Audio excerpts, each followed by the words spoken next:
ఆడజన్మ కన్నీటి అలల సాగరం, చూస్తే చిన్నదే కాని బాధల భారం. ప్రతి అడుగులోనూ పరీక్ష, ప్రతి చూపులోనూ నిరీక్షణ. ఆశల రెక్కలు కాలి, గుండెల్లో మూగవేదన. ఆ కన్నీళ్లలో ఉన్నది పిరికితనం కాదు, ఆమె నవ్వే పెదవుల వెనక ఉన్న విషాదం. లోపల ఎన్ని గాయాలైనా బయట పడనీయదు, గతం ఎన్ని చీకట్లను తెచ్చినా తలెత్తుకు బతుకుతుంది. తన కన్నీరు అణువణువున ఒక కథ. ఆ కథలో ప్రేమ ఉంది, బంధాల కష్టముంది. అయినా ఆ కన్నీరు ఆమెను బలహీనం చెయ్యలేదు. అది ఆమెలోని ఆత్మగౌరవాన్ని పోషించింది. ఏమీ చెప్పకుండానే ఎన్నో నేర్చుకున్నది. ఏదైనా సరే ఎదురు నిలిచి పోరాడింది.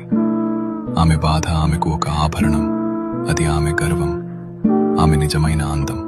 ఇది ఒక ఆడపిల్ల కన్నీరు.